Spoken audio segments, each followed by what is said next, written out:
dans la tour.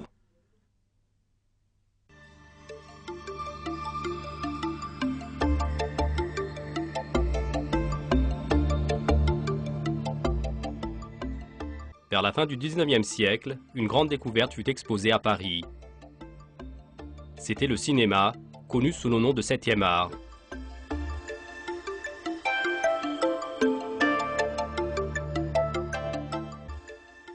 Et sur l'écran, c'était le premier film de l'histoire du cinéma réalisé par les frères Lumière.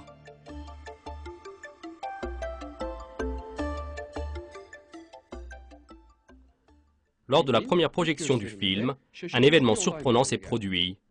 Au milieu du film, les spectateurs se sont mis debout avec une grande panique. Dans le film, les images du train qui s'approche de la station leur avaient semblé si réalistes qu'ils avaient pensé que le train allait les écraser. Car ils voyaient un écran de cinéma pour la première fois, et en raison d'une technologie plutôt supérieure pour l'époque, ils avaient cru que l'image était réelle. Les spectateurs se sont mépris sur la lumière qui se réfléchit sur l'écran. Ils avaient cru que les images formées étaient réelles.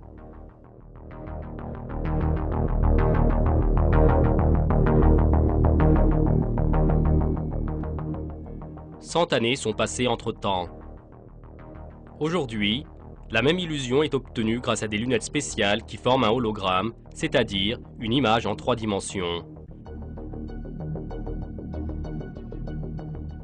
Les personnes qui portent ces lunettes frémissent d'émotion en étant saisies par la sensation que le monde virtuel qu'ils voient est réel.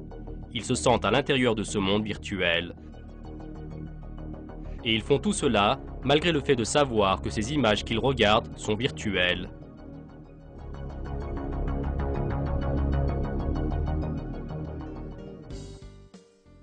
Très bien. Et le monde réel? Se peut-il que lui aussi nous méprenne en raison de sa qualité technique?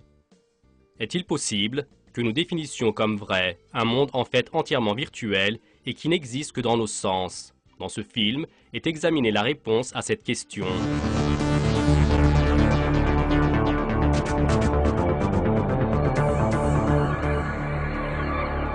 Il n'y a pas de lumière à l'extérieur. De nos jours, les travaux scientifiques ont fait apparaître une réalité extrêmement intéressante. Notre monde est en fait noir-obscur, et la notion qu'on appelle lumière n'est qu'une perception qui se forme dans le cerveau des êtres humains. Car en fait, aucune des sources de lumière ne diffuse de la lumière. Ce qui diffuse à partir des sources de lumière dans l'univers sont les radiations de longueur d'onde et de genres variés, c'est-à-dire les particules électromagnétiques. Une partie de ces particules atteint notre Terre. Certaines de ces particules électromagnétiques, qui produisent sur la Terre de très nombreux effets, lesquels varient en fonction de leur volume, leur poids, leur vitesse et leur fréquence, sont désignées sous le nom de lumière. Nous ressentons les effets de ces particules électromagnétiques sur les différents corps. Tout au long de notre vie, nombre de particules radioactives passent au travers de notre corps. Certaines de ces particules sont très lourdes et chargées d'énergie. La plupart du temps, elles poursuivent leur route en disloquant les molécules qu'elles heurtent. Cette situation est une des raisons de la maladie du cancer.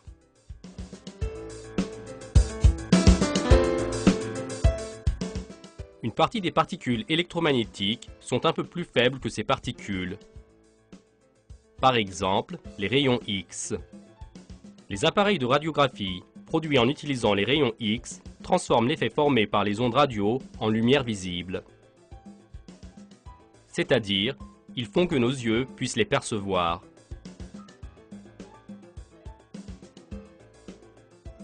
Certains des faisceaux de radiation électromagnétique font office de source à la perception que nous appelons lumière, les photons. Les photons sont des particules beaucoup plus petites et pour la plupart, ils ricochent sur le premier atome qu'ils rencontrent. Et en général, en faisant cela, ils ne font pas de dégâts à l'endroit qu'ils cognent. Parmi ceux-ci, les rayons connus sous le nom de rayons ultraviolets sont chargés avec beaucoup plus d'énergie en raison de leur fréquence, c'est-à-dire leur vitesse de vibration. Ces rayons peuvent pénétrer notre peau. Ils peuvent même être une cause de détérioration dans notre code génétique. Pour cette raison, En particulier dans les mois d'été, nous devons nous protéger des rayons du soleil à certaines heures. Quant aux photons désignés sous le nom d'infrarouges, ils laissent une partie de leur énergie sur la surface qu'ils heurtent et augmentent la vitesse de vibration des atomes présents là-bas, c'est-à-dire leur température. Pour cette raison, les rayons infrarouges sont également appelés les rayons thermiques. Par exemple, un chauffage électrique diffuse des rayons infrarouges en grande quantité. Et nous ressentons ces rayons en tant que chaleur.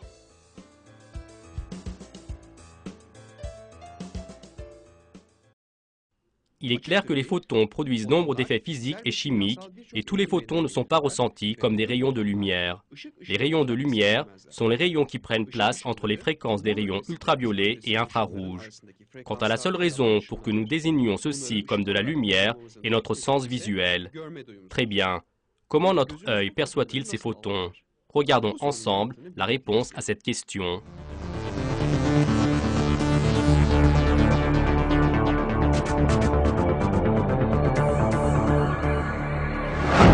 Celui qui voit, ce n'est pas l'œil.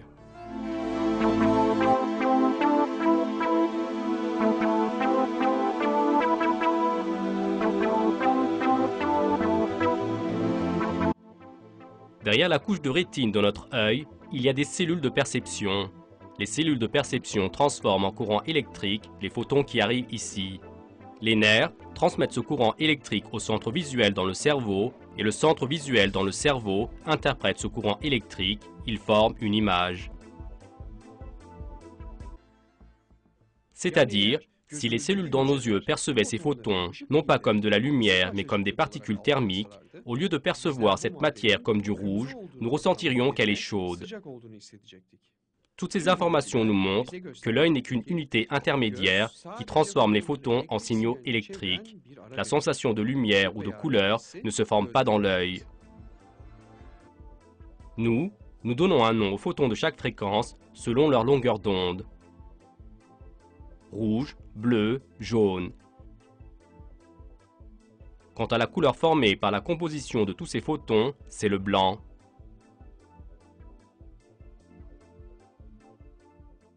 C'est-à-dire que cette feuille est blanche parce qu'elle réfléchit tous les photons aux fréquences différentes. Cette feuille est verte parce qu'elle ne réfléchit que les photons aux fréquences qui font percevoir la couleur verte et elle absorbe tous les autres photons.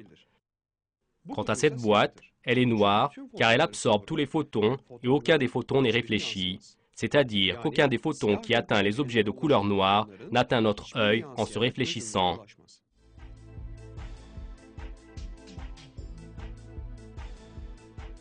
Quant à parler d'une détérioration structurelle dans l'œil, ceci signifie en fait que dans la rétine, les photons se forment en des signaux électriques encore plus distincts.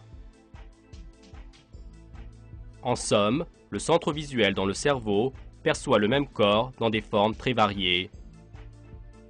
Et ceci est la raison pour laquelle les daltoniens mélangent certaines couleurs et n'arrivent pas à en percevoir d'autres. Ces informations nous montrent que les notions comme le blanc, le vert, le transparent sont en fait uniquement des perceptions qui se forment dans le cerveau. C'est-à-dire que ce sont des faits qui se déroulent dans un environnement obscur et qui sont entièrement physiques. Quant au monde extérieur, que nous voyons et que nous croyons être un endroit tout en couleurs, ce sont les perceptions et les interprétations qui ont lieu à l'intérieur de cette obscurité. En fait, il y a un mur en 3 étapes entre nous et l'original de la matière dans le monde extérieur. D'abord, concernant la télévision devant laquelle on s'assoit et que l'on regarde, nous ne pourrons en fait jamais voir ce qu'elle est vraiment, voir quel type de réalité elle est dans le monde extérieur. Ce qui nous parvient, ce sont seulement les photons qui sortent et viennent de la télévision, c'est-à-dire les particules physiques. Nous ne pouvons jamais aller au-delà de ces particules physiques. Ceci est le premier mur qui se forme entre nous et l'original de la télé. Ensuite, les photons viennent à nos yeux, heurtent les cellules de la rétine et sont transformés en énergie électrique par les enzymes présentes là-bas. Désormais, à ce stade, les photons aussi n'existent plus. Ainsi, un deuxième mur se forme entre nous et l'original de la télé. Lorsque cette énergie électrique atteint le centre visuel à l'intérieur de notre cerveau, elle subit un changement encore une fois, et elle prend la forme que nous appelons vision. En fait, nous ne pouvons pas aller au-delà de cette vision, c'est-à-dire que nous pouvons percevoir l'électricité arrivant à notre centre visuel, et nous ne sommes même pas au courant de cela. Et ceci est le troisième mur qui se forme lors du processus de notre mécanisme de perception. Alors que même un seul mur peut nous éloigner de l'existence réelle de la télévision, nous ne pouvons percevoir que l'état des données qui ont subi un changement 3 fois. Maintenant, imaginez que vous soyez un sujet d'expérience. Pendant exactement 1 an, vous n'allez pas pouvoir sortir de cette chambre souterraine. Et le seul lien entre vous et le monde extérieur, c'est cet écran de télévision en circuit fermé qui est devant vous. Lorsque vous allumez l'écran, vous rencontrez un tel message. Les images que vous allez regarder sur cet écran sont transmises par les caméras qui diffusent en direct depuis le continent africain. Les images captées par ces caméras sont transmises en direct au satellite. De là-bas, au moyen des récepteurs, elles sont projetées sur votre écran. Le fait que ce message soit juste ou non, vous ne pourrez jamais en être sûr, car il se peut que l'image que vous regardez vienne d'une source artificielle. Bien plus encore, il se peut que l'image que vous regardez soit seulement une cassette installée dans un appareil vidéo qui se trouve dans la chambre à côté. Mais comme vous ne pouvez pas sortir de la pièce, il est impossible que vous alliez en Afrique pour voir les originaux des faits. Et si cette pièce était l'endroit où vous aviez passé votre vie, depuis le jour de votre naissance, et si vous n'étiez aucunement sorti de cette pièce? Si, tout au long de votre vie, vous ne voyez que cet écran devant vous en tant que monde extérieur, alors, à ce moment, le fait de penser que ce que vous voyez sur cet écran sont pour chacun d'eux un original est une probabilité plutôt faible, car la seule donnée que vous possédez sont les images à l'écran. Toutes ces vérités que nous avons expliquées pour le sens visuel sont également valables pour les perceptions de l'ouïe, du toucher, du goût et de l'odorat. Nous percevons chacun de ces derniers dans les centres concernés du cerveau. Quant à leur vraie correspondance dans le monde extérieur, nous ne pourrons jamais y accéder. Le son de la radio que nous écoutons est à l'intérieur du centre auditif dans notre cerveau. Dehors, il n'y a aucun bruit quelconque, il n'y a qu'un mouvement physique que nous appelons onde sonore. Après être passé par divers stades, ce mouvement physique nous parvient en tant que signaux électriques. Ce son, que nous percevons sous forme de signal électrique, nous ne pourrons jamais savoir quel genre d'équivalence il a dans le monde à l'extérieur de nous, ou bien s'il a une équivalence quelconque ou non. Et ces sons que nous entendons dans cette pièce fermée et dont nous pensons qu'ils viennent des forêts d'Afrique peuvent être des sons artificiels générés dans la pièce à côté.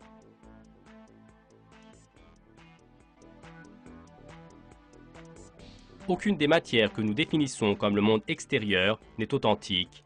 La terre sur laquelle nous marchons, le ciel, les maisons que nous voyons, les arbres, les voitures et les êtres humains, en bref, toutes choses ne sont entièrement et uniquement que les objets qui existent dans nos perceptions.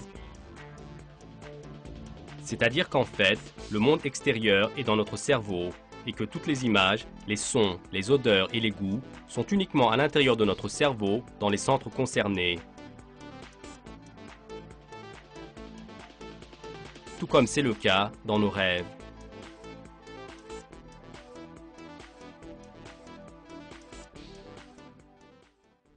Les rêves. Les mondes fictifs, où parfois nous sommes un cavalier qui combat, où parfois nous plongeons dans les eaux profondes et où parfois nous possédons différents corps. Dans nos rêves, nous voyons les matières autour de nous, les touchons, les ressentons. Nous pouvons ressentir leur existence tout comme nous les ressentons en état de veille. Or, tout ceci est uniquement vécu dans notre esprit et aucun d'eux n'est réel. Le rêve est un ensemble de perceptions qui se forment avec l'interprétation des stimuli qui arrivent dans les centres concernés de notre cerveau.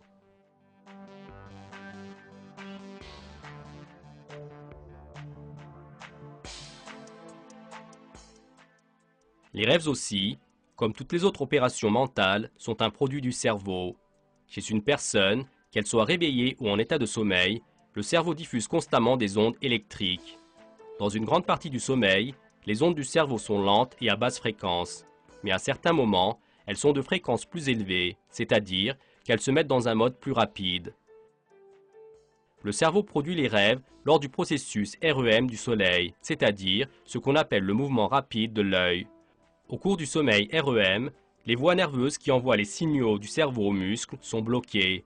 Par conséquent, au cours des rêves, le corps ne bouge pas. Le cortex est mis en action par les stimuli venant de la partie du cerveau qu'on appelle le système cérébral.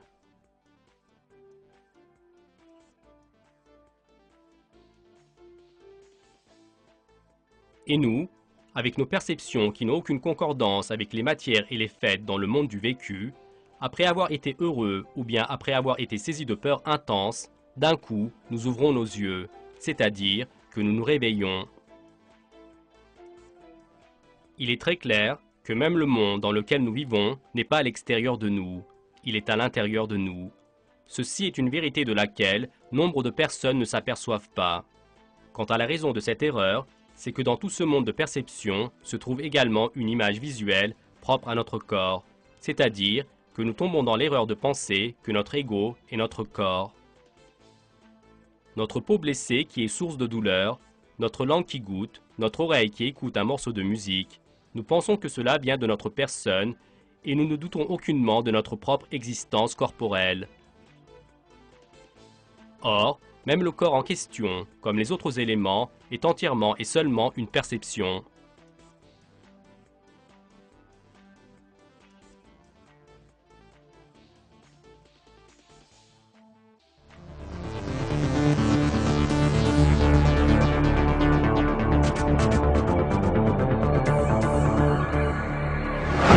La tour est la pièce fermée à son sommet.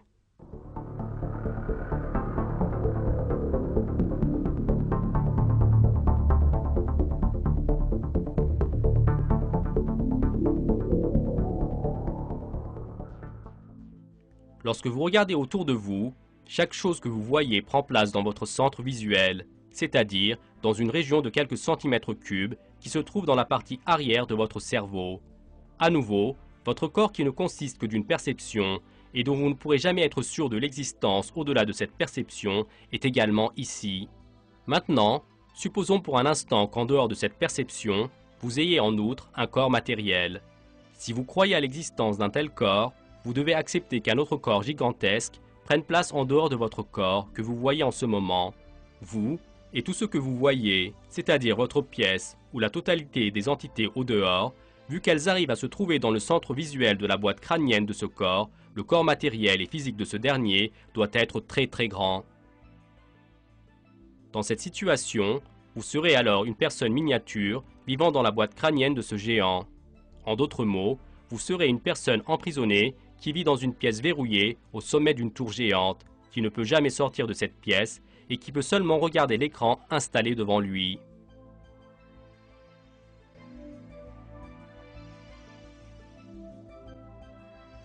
Si la tour est votre corps matériel pour lequel vous prétendez qu'il existe dehors, si elle est le corps que vous voyez, celui qui est emprisonné au sommet de la tour, c'est le petit homme. C'est-à-dire que la tour est votre corps et la petite pièce qui forme votre monde au sommet de la tour est votre cerveau. Votre cerveau est une pièce fermée de laquelle vous ne sortez jamais, car votre monde extérieur, que vous croyez tout être, est en fait les perceptions qui se produisent dans votre cerveau. À aucun moment, vous ne pourrez aller au-delà de ces perceptions et accéder à la vraie matière. Vous regarderez les signaux électriques perçus par votre centre visuel, mais à aucun moment, vous ne pourrez voir la vraie source de ces signaux.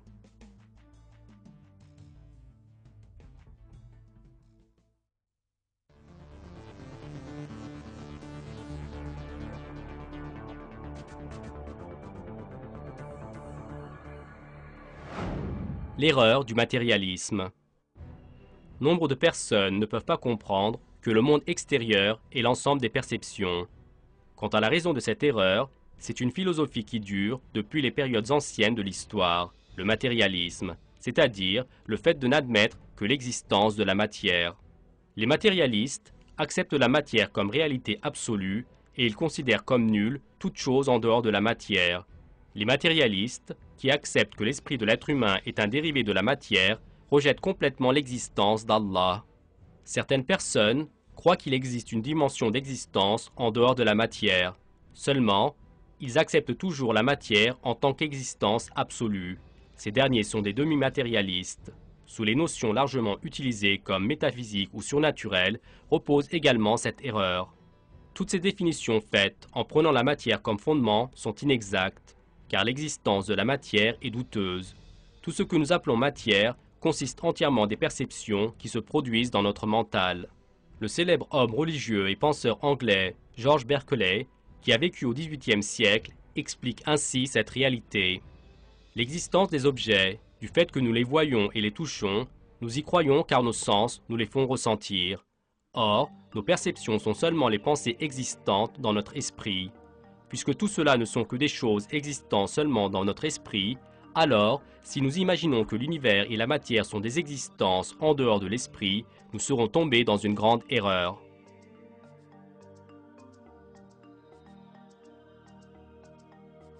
Les matérialistes, qui rejettent cette vérité et acceptent la matière comme existence absolue, doivent également s'accepter comme le petit homme au sommet de la tour.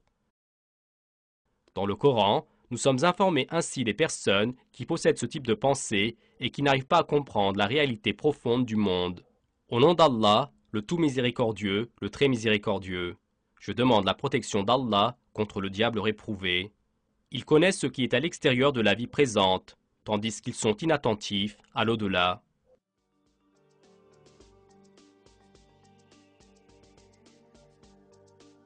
L'original arabe du mot extérieur cité dans le verset est le mot zahir. La notion de zahir signifie l'aspect extérieur, et comme contrepartie de ce dernier, il y a la notion de batin, et ceci signifie l'origine des faits qui ne se montrent pas à l'extérieur, la face intérieure. Les négateurs ne connaissent que l'apparent de ce monde. Pour cette raison, ils ne peuvent pas comprendre l'existence d'Allah, sa puissance, sa souveraineté sur tout ce qui existe. Quant à la personne qui comprend la réalité du fait que la matière est une perception, il sera entièrement sauvé de ces erreurs que nous avons énumérées et connaîtra l'aspect intérieur de la vie du monde.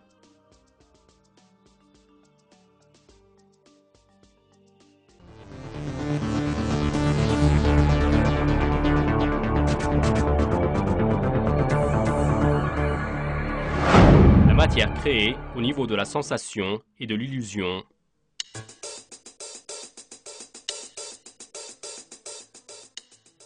Allah a créé tous les êtres au niveau de la sensation et de l'illusion, c'est-à-dire en tant que perception. L'imam Rabbani, qui est l'un des plus grands savants islamiques, explique ainsi ce sujet dans son livre intitulé Maktubat. Celui qui existait était Allah. Il n'y avait rien avec lui, jusqu'au moment où il voulut que sa perfection cachée sorte à découvert. À chacun de ces noms, il a exigé un endroit d'apparition, jusqu'à ce qu'à la place de cet endroit d'apparition, il fasse apparaître sa perfection. Quant à son existence, nulle autre chose que l'inexistence ne l'a acceptée, car la contrepartie de l'existence et son contraire, c'est uniquement l'inexistence, le néant. Lorsque la signification est comme celle expliquée ci-dessus, Allah le glorifié avec sa puissance parfaite a désigné dans le monde de l'inexistence, du néant, un endroit d'apparition pour chaque nom parmi les noms, et il a créé cela au rang de la sensation et de l'illusion. De plus, au moment qu'il a voulu et dans la forme qu'il a voulu. La stabilité du monde est au niveau de la sensation et de l'illusion. Y compris dehors, il n'y a pas d'autre constance et existence que l'essence d'Allah le Très-Haut et ses attributs.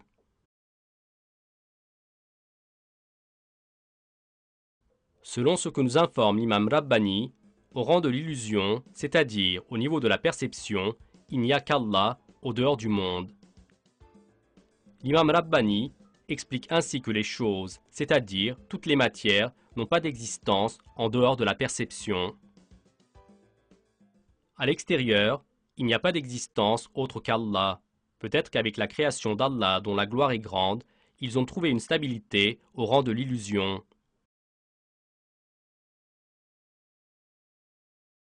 On voit clairement que les vérités auxquelles ont accédé les sciences de physiologie et de physique moderne d'aujourd'hui, ce sont en fait les savants islamiques qui nous en ont informés.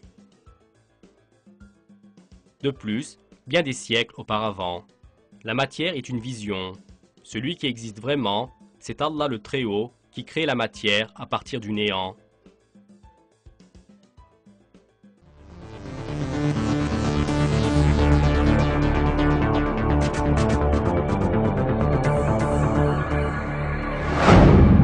Ôtez la notion d'espace.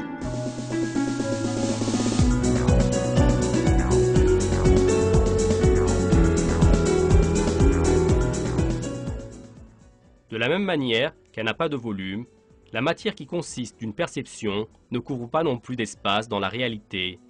La personne qui saisit cette vérité sera délivrée de nombre d'erreurs.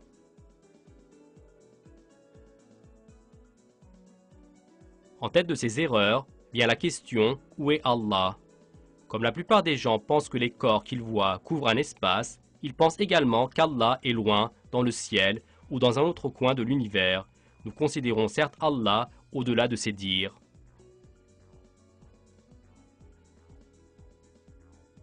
Cette croyance erronée, il est possible de la voir dans le récit de Pharaon cité dans le Coran. De manière ignorante, en prétendant que Pharaon était lui-même le seigneur de l'Égypte et qu'Allah était dans le ciel, il a donné l'ordre à son assistant Haman de construire une tour. Je demande la protection d'Allah contre le diable réprouvé. Et Pharaon dit, « Ô Haman, bâtis-moi une tour, peut-être atteindrai-je les voies des cieux, et apercevrai-je le Dieu de Moïse. »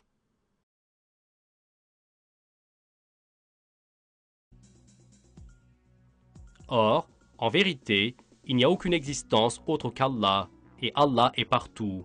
Cette réalité est expliquée ainsi dans un verset du Coran. Je demande la protection d'Allah contre le diable réprouvé. À Allah appartiennent l'Est et l'Ouest. Où que vous vous tourniez, le visage d'Allah est donc là.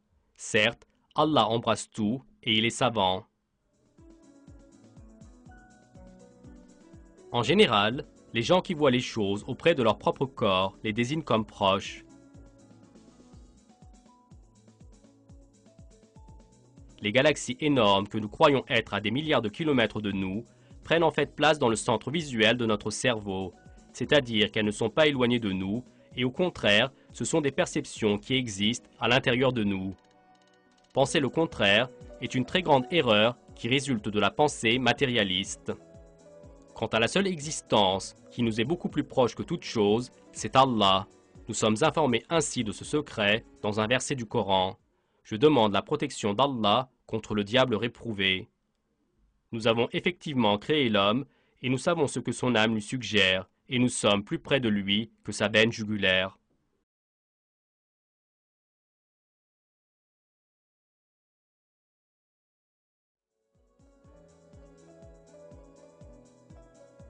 Les gens qui n'arrivent pas à comprendre que la matière et l'espace sont une vision ne croient pas non plus à la vie de l'au-delà, ou bien ils s'approchent avec doute sur l'existence de l'au-delà.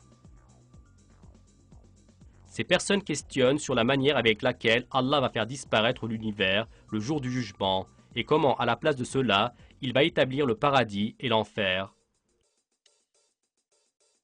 Or, de la même manière que tous les matins, nous nous évadons du monde des rêves pour revenir à la vie que nous croyons véritable, un jour, notre vie de ce monde va finir et notre vie de l'au-delà, qui est éternelle, va commencer.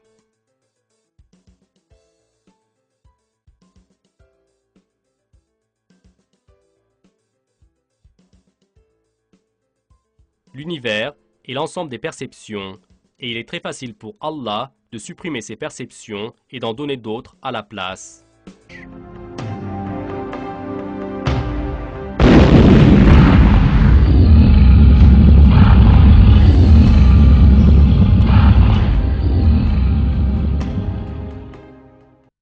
Jusqu'à aujourd'hui, vous avez toujours pensé que votre corps vivait dans ce monde. Vous avez cru que vous regardiez le monde extérieur depuis votre corps. Désormais, Vous savez que la matière n'a pas d'authenticité physique, de même que le monde extérieur et nos corps. Car tout ce que nous voyons et ressentons, c'est grâce aux perceptions qu'Allah nous a données. En bref, l'univers est un ensemble de perceptions. La seule vraie existence dans l'univers, c'est Allah le Très-Haut, le Créateur et le Seigneur de toutes choses.